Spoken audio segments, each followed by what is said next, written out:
बच्चों आज हम लोग क्लास 9 हिंदी स्पर्श भाग 1 के चैप्टर नंबर 15 जो कि अरुण कमल द्वारा रचित नए इलाके में तथा खुशबू रचते हैं हाथ कविता के संपूर्ण प्रश्न अभ्यास को करेंगे। जी हाँ, इससे पहले भी हम एक वीडियो बना चुके हैं जिसमें हम इस कविता का कंप्लीट एक्सप्लेनेशन कर चुके हैं। तो आप सभी से गुजारिश है कि अगर आपने उस वीडियो को नहीं देखा तो मैं डिस्क्रिप्शन पर लिंक दे दूंगा, तो आप वहां पर जाए, पहले उस वीडियो के कंप्लीट एक्सप्लेनेशन को देख ले, आफ्टर डेट इस वीडियो को देखना, क्योंकि चैप्टर को समझे बिना अगर आप आंसर क्वेश्चन को करेंगे तो आपको कठिनाइयों का सामना करना पड़ सकता है। इसीलिए आपसे रिक्वेस्ट है पहले उस वीडियो को देखें, आफ्टर डेट इस वीडियो पर आना। तो आज के इस वीडियो में हम कंप्लीट आंसर क्वेश्चन को देखेंगे बिल्कुल शॉर्ट और सटीक के साथ। तो चलिए बच्चों विषय को शुरू करते हैं। विषय को शुरू करने से पहले नमस्कार बच्चों, दिस इज सागर विश्वकर्मा और आप सभी का मेरे way to learning SB channel में बहुत बहुत स्वागत है। ये जो अरुण कमल द्वारा दो कविताएं आपको दिया गया है, एक नए इलाके में, दूसरा खुशबू रचते हैं हाथ। आई थिंक खुशबू रचते हैं हाथ आपके एग्जाम में आने वाली है, क्योंकि ये एक ही चैप्टर है इसलिए हमने दोनों कविता को नहीं छोड़ा। ठीक है, दोनों ही कविता को पढ़ा और आज हम इन दोनों ही कविता के प्रश्न और उत्तर को देखेंगे। तो सबसे पहले नए इलाके में कविता के प्रश्न और उत्तर को देखिए। उसमें क्या पूछा गया है, निम्नलिखित प्रश्नों के उत्तर दीजिए। याद रखना ये आपके एग्जाम के पॉइंट ऑफ व्यू से बहुत इंपॉर्टेंट है। ठीक है, ये आपके टर्म 2 एग्जाम में आने वाले हैं, इसीलिए इसको बहुत ही ध्यान के साथ पढ़ना। तो सबसे पहला प्रश्न आपसे पूछा गया है कि नए बसते इलाके में कभी रास्ता क्यों भूल जाता है। ठीक है, तो ये जो नए नए इलाके बस रहे थे, नए नए चीजों का निर्माण हो रहा था, उसमें कभी रास्ता क्यों भूल जाता है, वो क्यों रास्ता भटक जाता है, क्यों वो अपना घर को ढूंढ नहीं पाता है। तो प्रश्न में आपसे यही पूछा गया है। तो आपको उत्तर में बस इतना लिखना है कि दिन प्रतिदिन नए बनते मकान, ठीक है, इलाके के कारण पुराने निशान मिटा दिए जा रहे थे, जिस कारण कभी रास्ता भूल जाता है, जिस कारण कभी रास्ता भूल जाता है। तो आप साइड पर देखिए, इसका आंसर भी डिस्प्ले हो रहा है, लेकिन आपसे रिक्वेस्ट है कि अभी आप लिखना शुरू मत करिए, पहले वीडियो को कंप्लीट देख लीजिए, पहले चीज़ों को समझ लीजिए। आफ्टर डेट आप वीडियो को पॉज करके भी स्क्रीनशॉट भी ले सकते हैं या फिर वीडियो को पॉज कर आप अपने राइटिंग में लिख सकते हैं। अपने राइटिंग में लिखना बहुत जरूरी है बच्चों, ठीक है, क्योंकि मेरे राइटिंग के नोट्स को आप निकालेंगे, स्क्रीनशॉट लेंगे और पढ़ेंगे तो आपको कठिनाई होगी।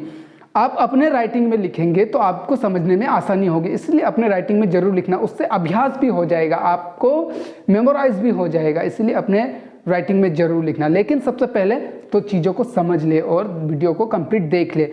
दूसरा प्रश्न पूछा है, कविता में कौन कौन से पुराने निशानों का उल्लेख किया गया है। यहाँ पर पूछ रहे हैं कि इस कविता में किस किस पुराने चीजों का उल्लेख किया गया है।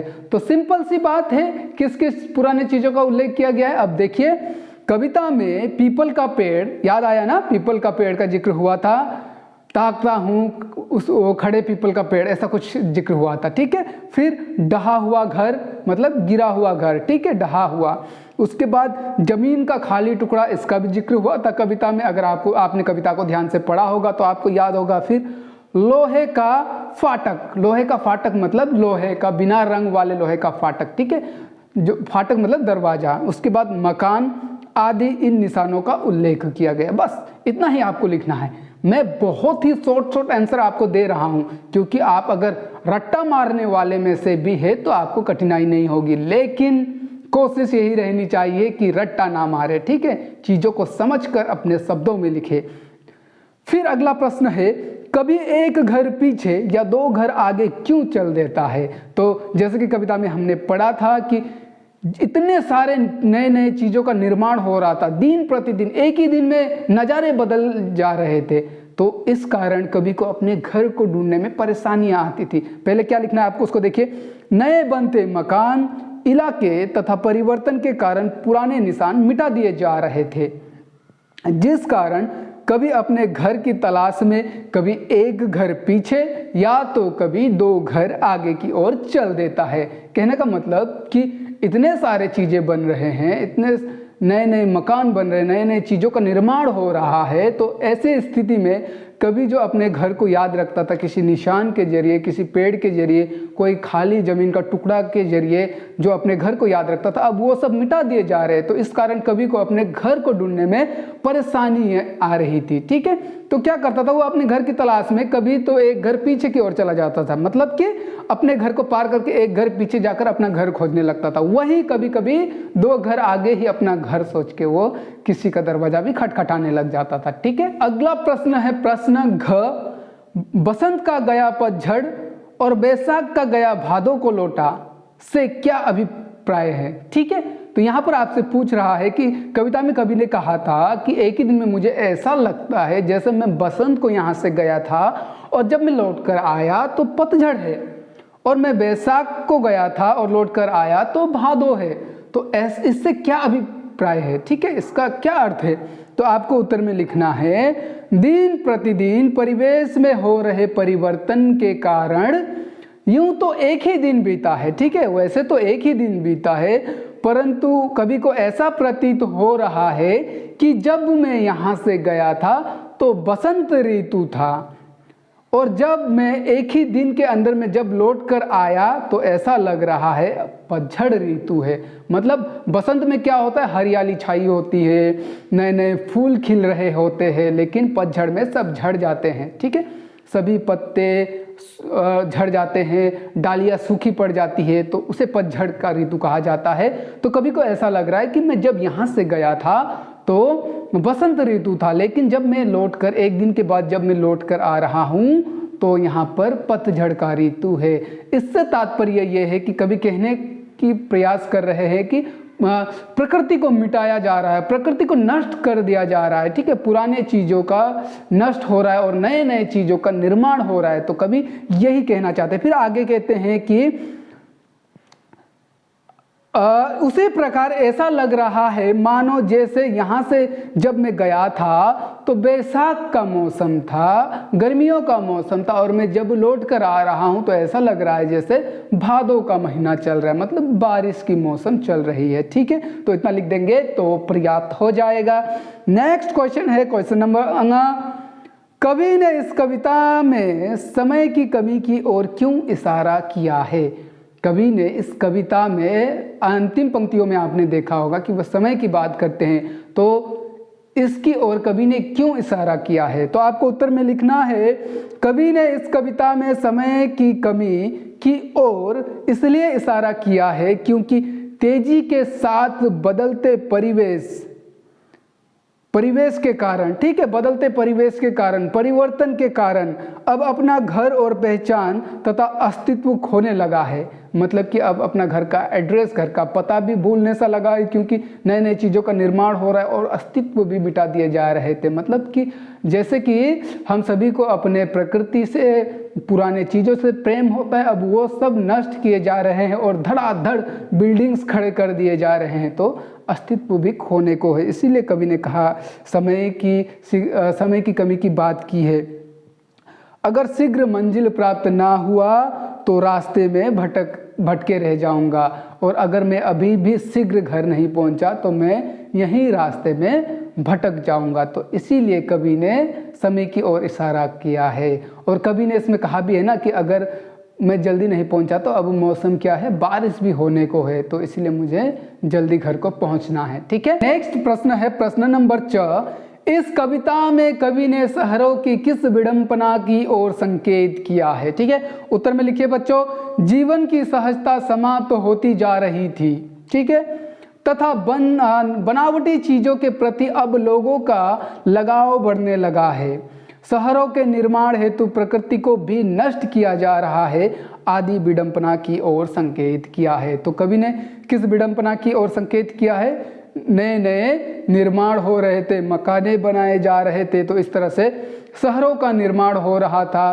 तो शहरों के निर्माण के चक्कर में गांवों को नष्ट कर दिया जा रहा था। अब धीरे धीरे शहर बनने लगे थे और लोगों को बनावटी चीज़ों के प्रति लगाव होने लगा था। जैसे पहले हम कच्चे घर में रहते थे, ठीक है, झोपड़ी बनाकर रहते थे, तो उसमें अलग सा एक आनंद होता है, उसके प्रति हम लोगों का लगाव होता है। लेकिन अब चीज लोगों को क्या हो गया, अब नए नए बनावटी चीज़ों का, सीमेंट पत्थर से बने घर के प्रति लोगों का लगाव आने लगा है, मशीनों के प्रति लोगों का लगाव आने लगा है। तो इस तरह से पुराने चीज़ें नष्ट किए जा रहे हैं। तो इसी सभी विडंबना की ओर कवि ने संकेत किया है।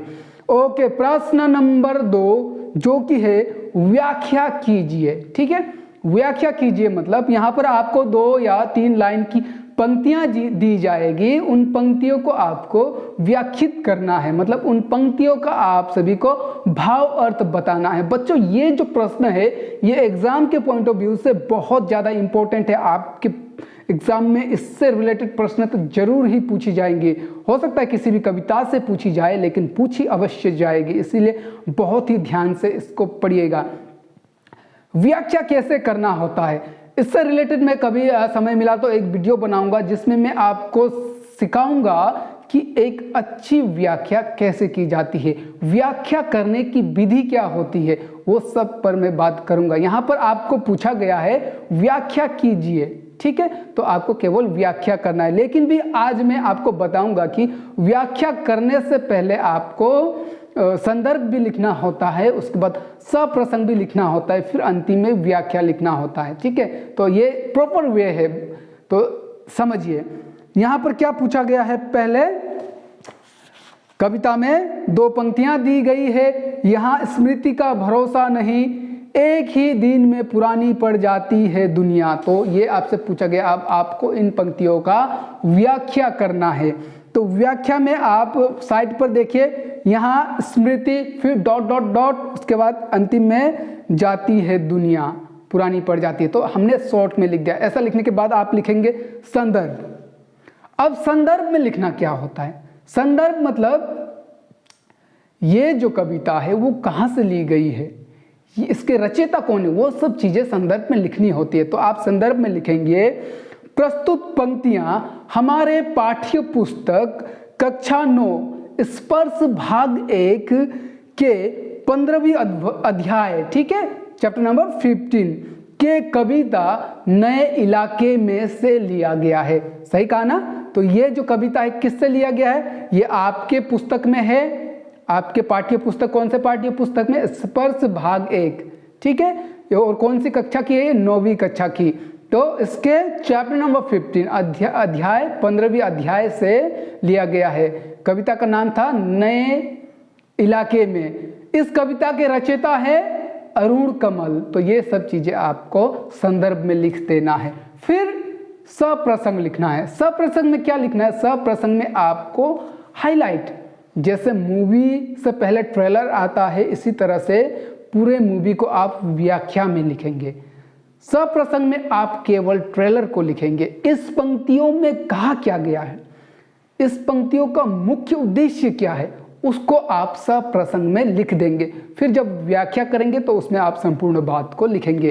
तो इसके सप्रसंग में आप क्या लिखेंगे, आप लिखेंगे प्रस्तुत पंक्तियों में कवि ने तेजी के साथ बदल रहे परिवेश के कारण स्मृति पर पड़ रहे असर की बात की है। ठीक है, तो कवि ने यहाँ पर जो तेजी के साथ जो परिवर्तन हो रहा था, नए नए चीजों का निर्माण हो रहा था, उस कारण अब याददाश्त भी काम नहीं कर रही, तो इन्हीं पर बात कही है। ठीक है, अब व्याख्या करें आप। व्याख्या में आप क्या लिखेंगे, व्याख्या में आप लिखेंगे प्रस्तुत पंक्तियों में कवि कह रहे हैं कि तेजी से बदल रहे परिवेश तथा परिवर्तन के कारण अब स्मृतियों पर भरोसा करना दुभर हो गया है, मतलब कठिन हो गया है। ठीक है, क्योंकि पुराने निशान मिटाकर नए नए चीजों का निर्माण किया जा रहा था।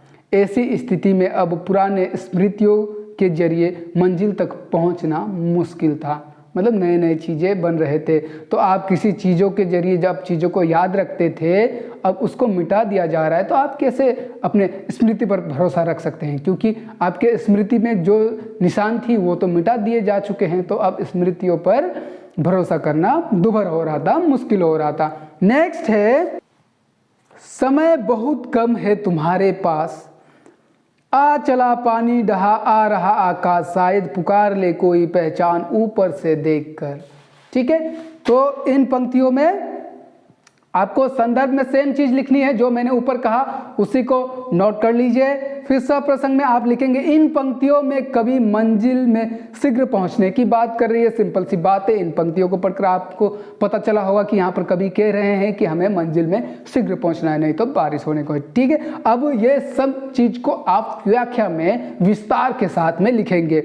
व्याख्या में आप लिखेंगे, कवि कहते हैं कि घर की तलाश में पहले ही विलंब हो चुका, अब आकाश से बारिश होने को है, परंतु इन बदलते परिवेश तथा परिवर्तनों के कारण मैं घर ढूंढ नहीं पा रहा हूं। अब तो यही आस है कि कोई पहचानने वाले मुझे देखकर कहे कि यही है तुम्हारा घर, कहाँ ढूंढ रहे हो। अर्थात कवि को अपना घर नहीं मिल रहा है, कारण नए हो रहे निर्माण। अब कवि के पास यही रास्ता बचा है कि कोई ऊपर से उसे देख ले, पहचान ले और पुकारे कि यहाँ है तुम्हारा घर, कहाँ ढूंढ रहे हो अपने घर। ठीक है, तो ये आप व्याख्या में लिख देंगे। नेक्स्ट है खुशबू रचते हैं हाथ। ठीक है, अगली कविता इस तरह से नए इलाके में कविता का प्रश्न और उत्तर कंप्लीट हुआ। अब दूसरी कविता खुशबू रचते हैं हाथ, शायद ये आपके एग्जाम में आने वाले हैं। वो भी आ सकता है क्योंकि एक ही चैप्टर से रिलेटेड है, लेकिन अकॉर्डिंग टू आपका जो एग्जाम के पॉइंट ऑफ व्यू से जो सिलेबस दिया गया है उसके हिसाब से शायद खुशबू रचते हैं हाथ आपके एग्जाम में डेफिनेटली आने वाली है। तो खुशबू रचते हैं हाथ प्रश्न नंबर 1, निम्नलिखित प्रश्नों के उत्तर दीजिए। उसका क, प्रश्न नंबर क, खुशबू रचने वाले हाथ कैसी परिस्थितियों में तथा कहाँ कहाँ रहते हैं। तो यहाँ पर आपसे पूछा जा रहा है जो हाथ खुशबू रचते हैं वे कहाँ पर और कैसी कैसी स्थितियों में रहते हैं, तो आपको यही बताना है। अगर आपने कविता पढ़ी होगी मेरे साथ, एक्सप्लेनेशन को देखा होगा, तो स्वयं भी आप इसका उत्तर लिख सकेंगे बिना किसी के दिए उत्तर या फिर रटी रटाई उत्तर के आप स्वयं भी लिख सकेंगे अगर आपने चैप्टर को पढ़ा होगा। इसीलिए प्रश्न अभ्यास से भी ज़्यादा इम्पोर्टेंट चैप्टर का एक्सप्लेनेशन वाला वीडियो रहता है, इसलिए उस वीडियो को जरूर देखिए। ठीक है, तो आपको उत्तर में लिखना है खुशबू रचने वाले हाथ दूर दराज के सबसे बदबूदार तथा गंदे इलाकों में रहते हैं। ठीक है, दूर किसी शहर के कोने में, दूर जहाँ पर सबसे बदबूदार वाले इलाके में रहते हैं। कौन? खुशबू रचने वाले हाथ। खुशबू रचने वाले हाथ कौन थे? जो अगरबत्तियां बनाते हैं, उन मजदूरों की बात कर रहे हैं। फिर आगे लिखो, खुशबू बनाने वाले ये मजदूरों का घर गलियों के पार, नालों के पास, जहां कूड़ा और कचरा फेंकने वाले जगह के पास होता है, जहां 24 घंटे बदबू आती है तथा वहां रहकर ये सब अपने हाथों से अगरबत्तियां बनाते हैं। तो बस इतना लिख दो, काफ़ी है। फिर नेक्स्ट प्रश्न है, कविता में कितने तरह के हाथों की चर्चा की गई है? ये इंपॉर्टेंट है। इस कविता में कवि ने कितने प्रकार की हाथों की, वैसे हाथ सभी एक ही प्रकार के होते हैं, लेकिन यहाँ पर पूछ रहे हैं कि कैसे कैसे हाथ जो अगरबत्तियां बनाने में काम आ रहे हैं, उसकी चर्चा की है कवि ने ना। तो आपको वही लिखना है उत्तर में। तो लिखिए आप, कविता में उभरी नसों वाली हाथ। ठीक है, अपने पंक्तियों में पढ़ा होगा उभरी नसों वाली हाथ। किन के हाथ उभरी नसों वाली होते हैं? बुजुर्ग लोगों की। उसके बाद घिसे नाखूनों वाले हाथ, उनके हाथ के नाखून काम करते करते घिस चुके थे, तो इस हाथ का भी जिक्र किया गया था। पीपल के पत्ते से कोमल हाथ, जो नए नए पीपल के पत्ते जो खिले होते हैं, जो बहुत ही कोमल होते हैं, वैसे ही कोमल हाथ। ठीक है, बच्चों के हाथ, अर्थात बच्चों के हाथ जो कि बहुत कोमल होते हैं। उसी तरह से जूही की डाल से खुशबूदार हाथ, जूही एक फूल का नाम है, तो उसकी डाली जो खुशबू बिखेरती है। मतलब कि यहाँ पर युवतियों की बात कर रहे हैं, जो 13-14 वर्ष की लड़कियां हैं, वे भी इस काम में लगे हुए हैं। फिर गंदे हाथ, गंदे हाथों का भी जिक्र हुआ है। गंदे हाथ से मतलब कि काम करते करते उनके हाथ गंदे हो चुके हैं। अगरबत्तियां कैसे बनाई जाती है? गोबर से, मट्टियों से, जहाँ पर वे सुगंध डालकर बनाते हैं, तो उनके हाथ ऑब्वियसली काम करते करते गंदे हो चुके हैं। फिर उसी तरह से कटे पिटे हाथ, काम करते करते उनके हाथ में जख्म लग चुके हैं, कटे हुए हैं। उसके बाद फिर जख्म से फटे हाथ। तो सिंपली आपको उत्तर में लिखना है, कवि ने ऐसा इसलिए कहा है कि खुशबू रचते हैं हाथ क्योंकि वे हाथ हमारे लिए अगरबत्तियां बनाने का कार्य करती है, जो कि खुशबू प्रदान करती है। अगरबत्तियां क्या प्रदान करती है? खुशबू।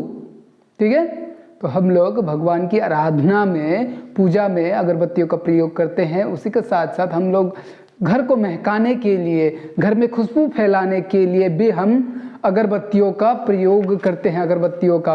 तो वे सब अगरबत्तियाँ कौन बनाते? वही हाथ जो अगरबत्तियाँ बनाने वाले मजदूरों के हाथ। इसीलिए इस कविता में, कविता का शीर्षक ही खुशबू रचते हैं हाथ दिया गया है और उन्हीं के हाथों की स्थिति के बारे में बताया गया है। नेक्स्ट प्रश्न है प्रश्न घ, ठीक है। जहाँ अगरबत्तियाँ बनती है वहाँ का माहौल कैसा होता है? बहुत ही इंपॉर्टेंट प्रश्न। जहाँ अगरबत्तियाँ बनती है वहाँ का माहौल कैसा होता है, मतलब कि कैसी स्थिति में वे मजदूर रहते हैं जो अगरबत्तियाँ बनाने का कार्य करते हैं। तो आपको लिखना है जहाँ अगरबत्तियाँ बनती है वहाँ का माहौल 24 घंटे बदबू से घिरा होता है। क्यों? क्योंकि वहाँ पर गंदगी होती है। वहाँ शहर के सारे कूड़े कचड़े फेंके जाते हैं, ठीक है। शहरों के जितने भी गंदगी है, जितने भी कूड़े कचड़े हैं वहाँ पर लेकर फेंक दिया जाता है तथा सामने बदबूदार नाला भी बह रहा होता है। इतना ही नहीं, जो शहरों से जो नालियाँ नदी में जाकर मिलती, वे सब नालियाँ भी वहीं से होकर गुजरती है और उस नालियों के जरिए कचड़ा ही जाता है, बदबू ही जाता है, तो वहाँ पर उसके कारण भी बदबू फैला होता है। और अगरबत्तियां बनाने वाले मजदूर इसी छोटी सी गलियों में, वो बहुत बड़ा इलाका भी नहीं होता है, वो बहुत ही छोटी गलियां होता है, तो इसी गलियों में बैठकर हमारे लिए अगरबत्तियां बनाने का काम करते हैं। तो उत्तर में बच्चों आप इतना ही लिख देना। नेक्स्ट प्रश्न है अंगा, इस कविता को लिखने का मुख्य उद्देश्य क्या है? बच्चों बहुत इंपॉर्टेंट क्वेश्चन है। देखो, कोई भी चैप्टर हो, कोई भी कहानी हो, कोई भी कविता हो, कोई भी उपन्यास हो, कोई भी नाटक हो, कोई भी निबंध हो, जो भी हो वगैरह वगैरह, ठीक है। तो किसी भी चीज को, कोई चाहे तो किसी फिल्म को ही ले लीजिए, किसी भी चीज के पीछे एक उद्देश्य छुपा होता है, एक मुख्य उद्देश्य होता है कि आप इस कविता को क्यों लिख रहे हैं, पाठक को इस कविता से पढ़कर क्या प्राप्त होगा, क्या समझाने की प्रयास कर रहे हैं आप। तो कुछ ना कुछ चीज का प्रयोजन होता है, उद्देश्य होता है। तो इस कविता की उद्देश्य क्या है, मुख्य उद्देश्य क्या है, यह आपसे पूछा जा रहा है प्रश्न में। तो आप उत्तर में लिखिए, कवि का इस कविता को लिखने का मुख्य उद्देश्य गरीब मजदूर जो अगरबत्तियां बनाते हैं उनकी दुर्दशा का चित्रण करना है। इस कविता में कवि ने उस यथार्थ का चित्रण किया है, यथार्थ मतलब सच्चाई का, जो मजदूर लोग झेल रहे हैं, ठीक है, गरीब मजदूर लोग झेल रहे हैं। इस कविता में बताया गया है कि समाज के अभिन्न अंग होते हुए भी वो समाज के उस कोने में रहते हैं जो रहने लायक ही नहीं है। अभिन्न अंग, समाज के अभिन्न अंग मतलब वे भी हम लोगों के समाज के हिस्से हैं। वे भी, जितना हम लोगों का, आप सभी का इस समाज में हक है, धरती पे हक है, उतना ही उनका भी है, लेकिन वे अभिन्न अंग होते हुए भी, जो कि इतने बड़े बड़े कार्य कर रहे हैं, बड़ा कार्य ही हुआ ना, अगरबत्तियां बनाना भी छोटा कार्य नहीं होता है। जो ये तो सच ही है, छोटे लोग ही बड़े काम करते हैं, ठीक है, बड़े बड़े काम करते हैं। बड़े लोग तो घर बस बैठकर वे हुक्म चलाते हैं, असली काम तो छोटे लोग ही करते हैं। तो वे अभिन्न अंग होते हुए वे भी देश के किसी कोने में, किसी बदबूदार गलियों में गंदगी फेंकी जाती है जहाँ पर, वहाँ पर बैठते हैं और हमारे लिए अगरबत्तियाँ बनाने का काम करते हैं। हम सभी के घर को खुशबू से महकाते हैं, ठीक है। नेक्स्ट है व्याख्या कीजिए, ठीक है। अब आपको फिर से भाव अर्थ बताना है। पीपल के पत्ते से नए नए हाथ, जूही की डाल से खुशबूदार हाथ। तब अब आपको इस पंक्तियों का भाव अर्थ, व्याख्या बताना है। व्याख्या बताने से पहले आप संदर्भ लिखिए, संदर्भ में वही बात को लिखिए आप।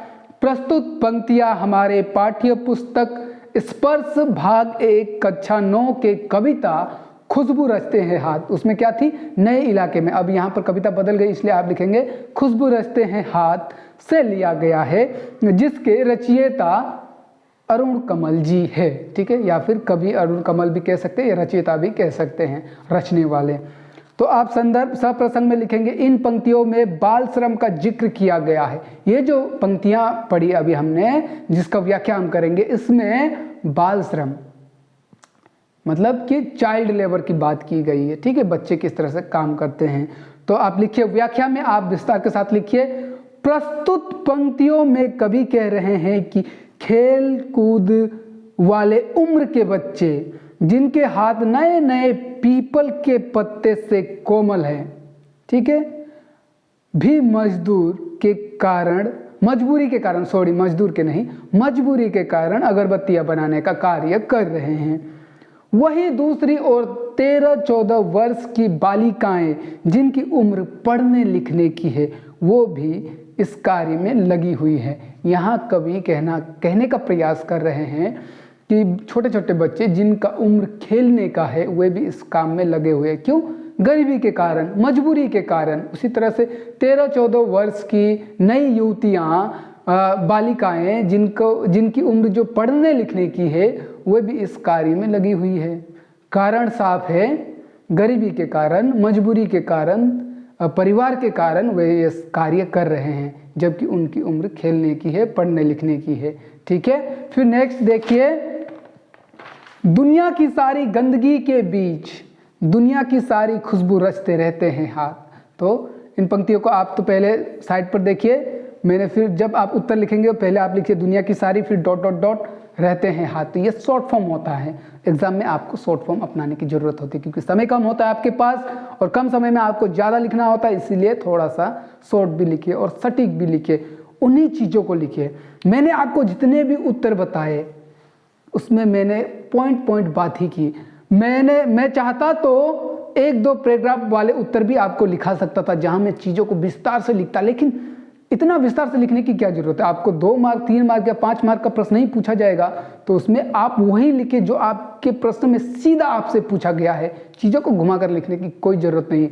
वो सब चीज़ आप तब लिखे जब आप BA MA में पहुंच जाएंगे और तब आपको 4 पेज 5 पेज 15-20 मार्क का आंसर क्वेश्चन लिखना होता है, तब आप ज़्यादा लिखिए, तब चीज़ों को आप थोड़ा विस्तार के साथ और थोड़ा घुमा फिरा कर भी लिख सकते हैं।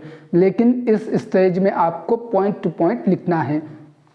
तो संदर्भ में आप सेम लिखेंगे, जो इससे पहले वाले पंक्तियों का संदर्भ बताया सेम ही है। सप्रसंग बदलेगा क्योंकि इसमें उद्देश्य भी बदलेगा। तो आप इसके सप्रसंग में लिखिए, प्रस्तुत पंक्तियों में अगरबत्तियां बनाने वाले मजदूरों की रहने वाले जगह तथा स्थिति का वर्णन है। ठीक है, फिर व्याख्या में विस्तार के साथ लिखिए। कवि कहते हैं कि अगरबत्तियां बनाने वाले लोग दुनिया की सबसे गंदे वाले जगह पर रहते हैं। गंदे वाले जगह पर मतलब जहां पर गंदगी फेंकी जाती है, बदबूदार जगह पर, जहां कूड़ा कचड़ा फेंका जाता है, बदबू फैली हुई होती है, गंदी नाली आती है, आदि आदि।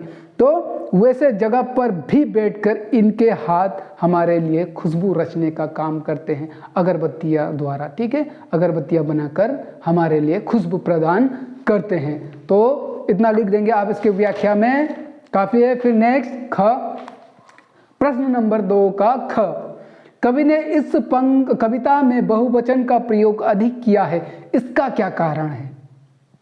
तो आपने जब इस कविता को पढ़ा होगा तो कवि ने बहुवचन, ना कि एक वचन बहुवचन क्या है? Singular plural. ठीक है, तो यहाँ पर प्लूरल में ज़्यादा बात की, ऐसा क्यों, क्या कारण है?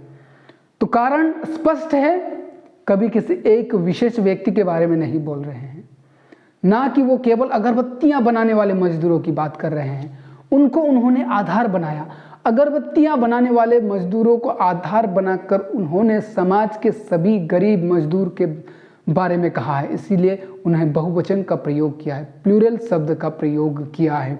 आप उत्तर में लिखेंगे, कवि ने इस कविता में बहुवचन का प्रयोग अधिक इसलिए किया है क्योंकि यहाँ कवि किसी एक विशेष व्यक्ति के बारे में नहीं बता रहे हैं, अपितु अगरबत्तियां बनाने वाले उन मजदूरों को आधार बनाकर समस्त गरीब मजदूरों की बात कर रहे हैं। इतना लिख दो, काफी है।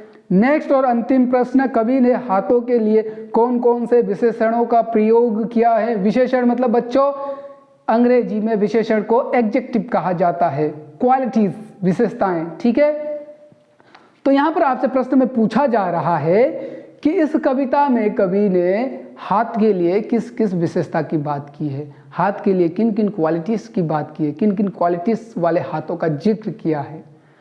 आपको अगर एडजेक्टिव विशेषता पता नहीं है तो मैं इसी चैनल पर मैं इंग्लिश ग्रामर भी पढ़ाता हूँ, तो मैंने वहाँ पर हाल ही में मैं बहुत पहले ही मैं इंग्लिश ग्रामर को भी शुरू कर चुका हूँ। शायद अब मैं एग्जेक्टिव को पढ़ा चुका हूँ, तो एग्जेक्टिव वाले वीडियो भी उपलब्ध हैं। मैं डिस्क्रिप्शन पर आपको लिंक दे दूंगा, आप डिस्क्रिप्शन पर जाए और उस इंग्लिश ग्रामर वाले को भी देख सकते हैं। नाउन, प्रोनाउन, एग्जेक्टिव में कंप्लीट करा चुका हूँ। अब आगे वर्ब और एडवर्ब पढ़ाऊंगा, पार्ट्स ऑफ स्पीच को पढ़ा रहा हूँ अभी मैं, ठीक है। तो आप डिस्क्रिप्शन पर जाकर उस वीडियो को भी देख सकते हैं। तो उत्तर में लिखिए आप, उभरी नसों वाले हाथ का जिक्र हुआ है। देखो बच्चों, क्वालिटीज, विशेषता का मतलब ये नहीं होता कि सिर्फ खूबियाँ, कमियों को भी विशेषता ही कहा जाता है। तो उस वीडियो में आप समझ जाएंगे, ठीक है, तो देख लेना। तो यहाँ पर उभरी नसों वाले हाथ, जिनके हाथों में नसें उभरी हुई है, उस हाथों का जिक्र हुआ है, ये विशेषता है हाथों की। फिर गंदे नाखूनों वाले हाथ का, घिसे नाखूनों वाले हाथ का, ठीक है। फिर पत्तों से नए हाथ का जिक्र हुआ है, उसे गंदे कटे फिटे हाथ, फटे हाथ, जख्म से भरे हाथ और खुशबू रचते हैं हाथ, खुशबू रचने वाले हाथ। तो इन सभी हाथों का जिक्र हुआ है। इस प्रकार से इस चैप्टर का complete answer and question complete होता है मेरे बच्चों। तो बहुत जल्दी मैं आपके सामने अगले चैप्टर टर्म 2 से रिलेटेड अगले चैप्टर को लेकर आऊंगा। तब तक lastly subscribe my channel, like if you like then like, उसके बाद कमेंट भी करना, कुछ पूछना हो तो शेयर जरूर करना, ताकि आप ही की तरह और भी बच्चों के, आपके दोस्तों को सहायता हो जाए। बेल आइकन को दबाना ना भूले, ताकि अगली बार मैं आपके चैप्टर से रिलेटेड कोई भी वीडियो बनाऊं उसका सबसे पहला नोटिफिकेशन आपको मिले। मुझे तो बिल्कुल उम्मीद है कि जो भी मेरे वीडियो को आप देख रहे हैं, अब तक आपने मेरे चैनल को सब्सक्राइब अवश्य कर दिया होगा। मिलते हैं बच्चे बहुत जल्दी अगले चैप्टर, अगले वीडियो के साथ। तब तक के लिए जय हिंद, जय भारत, नमस्कार।